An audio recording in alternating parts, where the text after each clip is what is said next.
কেমন আছে please reply. তো গাইস এই ধরনের কমেন্টের আনসার কিন্তু গাইস তোমরা অনেকেই জানতে চেয়েছো। এন্ড ভাই এই ধরনের কমেন্ট যারা করেছে ভাই তারা কেমন হইতে পারে এবার একটু চিন্তা করে দেখো, ভাইয়ের থেকে কম না, মানে তারাও জানতে চায় যে আমার আম্মু কেমন আছে। তো গাইস আমি আমার আম্মুর সম্পর্কে কথা একটু পরে বলতেছি, আগে গাইস সবার মায়ের উদ্দেশ্যে মাকে নিয়ে কিছু কথা বলতে চাই, পৃথিবীর সকল মার জন্য মাকে নিয়ে কিছু বাস্তব কথা বলবো। তো তোমাদের কাছে একটা রিকোয়েস্ট থাকবে, ভিডিওটা না টেনে ফুল দেখো।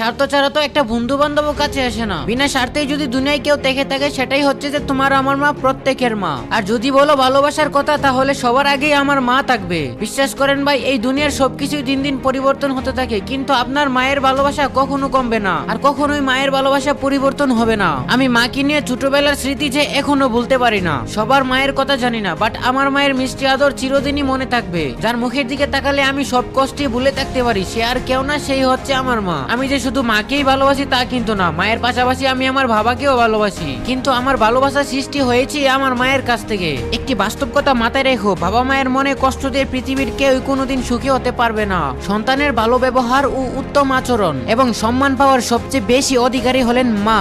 আর এই মা শব্দটি হয়তো ছোট হতে পারে, কিন্তু ভাই বিশ্বাস করেন এই মা শব্দটির ভিতরে যে এত শান্তি পৃথিবীর কোনো জায়গায় পাওয়া যাবে না। একজন মায়ের মাথায় যে কতটা চিন্তা, কতটা ডিপ্রেশন থাকে একজন যোগ্য সন্তান ছাড়া এটা কেউ বুঝতে পারবে না। আপনার মাথায় অনেক চিন্তা, কি করবেন কিছু বুঝতেছেন না, প্রচন্ড টেনশন হচ্ছে আপনার, কোনো সমস্যা নাই, আপনি আপনার মাকে গিয়ে সবকিছু খুলে বলেন, দেখবেন তো আপনার মাথা থেকে সব চিন্তা দূর হয়ে গেছে আর একটা সলিউশন বের করে দিয়েছে আপনার মা। আমি দুনিয়ার যে কোনো জায়গায় যাই না কেন আমি ওই রকম শান্তিটা খুঁজে পাই না যেই রকম শান্তিটা আমি আমার মার কাছে এসে পাই। আমার উপকার হওয়া মায়ের করা প্রত্যেকটা কাজই শুধু আমার বারবারই মনে পড়ে। আর তাই ভাই বলছি কি, মাকে ভালোবাসো বেশি বেশি করে, কারণ জীবনে একবারই মা পাবেন, বারবার না। আচ্ছা ভাই আপনারা তো এটা জানেন যে সব জায়গায় লেখা থাকে যে লেডিস ফার্স্ট, কিন্তু কখনো কি এটা ভেবেছেন যে খাবারের সময় মাই কেন লাস্ট? ভাই তুমি শুধু একটা বার চিন্তা করে দেখো যে তোমার মা তোমাকে কতটা ভালোবাসলে, তোমার খানা দানা শেষ করে তারপর সেই মা খেতে বসে। আমার দেখা পৃথিবীতে মাই হলো একমাত্র পার্সন যেই মা আমার সাথে কোনো সময় মিথ্যা ভালোবাসার অভিনয় আর বিশ্বাসঘাতকতা করে নাই। আর হ্যাঁ ভাই আমি আমার মাকেও ভালোবেসে দেখেছি, আমি আমার প্রিয় মানুষকেও ভালোবেসে দেখেছি। আর হ্যাঁ আমরা যেটাকে প্রিয় মানুষ ভেবে ভালোবাসি ওই প্রিয় মানুষটাকেও আমি পাল্টাতে দেখেছি, কিন্তু আমার মাকে কখনো পাল্টাতে দেখি নাই। আর তাই আমি বলি যে দুনিয়ার সবকিছু যদি পাল্টিয়ে যায় তাহলে তোমার মা কখনো পাল্টাবে না। আমি যখন আমার মায়ের মুখে হাসি দেখি তখন তো আমার অনেক বেশি আনন্দ লাগে এবং অনেক বেশি ভালো লাগে। আর যখন আমার কারণে আমার মায়ের মুখে হাসি ফুটে তখন তো মনে হয় যে আমি দুনিয়ার সবচেয়ে ভালো একটা কাজ করেছি। আপনি যত বড়ই অন্যায় কাজ করেন না কেন আপনার মা কখনোই আপনাকে পর করে দিবে না। আপনি বড়ই অন্যায় কাজ করেন না কেন দেখবেন তো খাবারের সময় হলে আপনার মা আপনার জন্য খাবার রেডি করে রেখেছে। একটা কথাই সবসময় মাথায় রাখবা, যতই আসুক তুফান ঝড় মা কখনো হবে না পর। অন্যের ভালোবাসা হতে পারে চলো না, কিন্তু মায়ের ভালোবাসা পৃথিবীর কোনো কিছুর সাথেই হয় না তুলনা। আরো একটি কথা, মাকে কখনো বলা হয় না যে মা আমি তোমাকে ভালোবাসি, কিন্তু তবুও মা কিন্তু আমাকে অনেক ভালোবাসে। কিন্তু যাকে সবসময় আই লাভ ইউ বলা হয় সেই সময়ের ব্যবধানে তাকে না পাশে। আমি আমার মাকেও যন্ত্রণা দিয়ে দেখেছি, ভালোবাসার মানুষকেও যন্ত্রণা দিয়ে দেখেছি, কিন্তু মা আমার সবসময় পাশে থাকে, ভালোবাসার মানুষ শুধু পালিয়ে যায়। পৃথিবীর সবচেয়ে ধৈর্যশীল ব্যক্তি হচ্ছে মা, আর তাই সন্তানের জ্বালা যন্ত্রণা সহ্য করতে পারে। সব ভালোবাসা অস্থায়ী, শুধু মায়ের ভালোবাসাটাকেই ভরসা করা যায়। সবকিছুই বদলায় কিন্তু মায়ের আদর স্নেহ কখনো বদলায় না। মায়ের আদর আর বাবার ভালোবাসা যার মাথার উপর ছায়া হয়ে আছে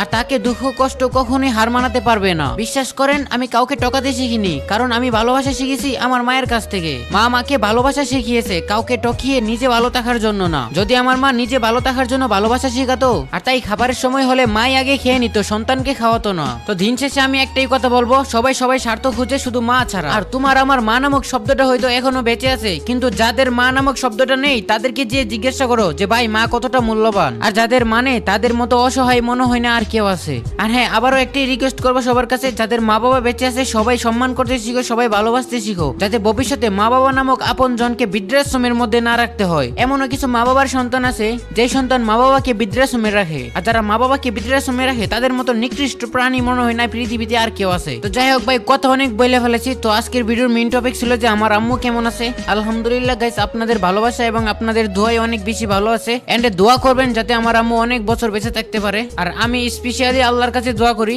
আল্লাহ যেন আমার মায়ের আগে আমার মৃত্যু করে, কারণ আমি আমার চোখে আমার মায়ের মৃত্যু দেখতে পারবো না। তো যাই হোক ভাই, আজকে অনেক বেশি কথা বলে ফেলাইছি, এন্ড ভিডিওটা কেমন লেগেছে অবশ্যই কিন্তু কমেন্ট সেকশনে জানাইবা। আর হ্যাঁ গাইস, যদি চ্যানেলে নতুন হয়ে থাকো তাহলে চ্যানেলটা সাবস্ক্রাইব করে দিও। আর হ্যাঁ গাইস, অবশ্যই কিন্তু ভিডিওটা শেয়ার করে দিবা, ঠিক আছে? সবার কাছে ভিডিওটা শেয়ার করে দিবা। তো আজকের মতো বিদায় নিচ্ছি, ভাই ভাই সবাই ভালো থেকো। আর হ্যাঁ, ভিডিওটা কে কে ফুল দেখছো অবশ্যই কিন্তু লিখে দেওয়া যায় যে ভাই ভিডিওটা ফুল দেখছি, কারণ এই ধরনের ভিডিও কেউ ফুল দেখে না, কারণ এগুলো তো উপকারী ভিডিও, দেখলে সমস্যা হয়। তো যাই হোক, ভালো থেকো, বাই বাই।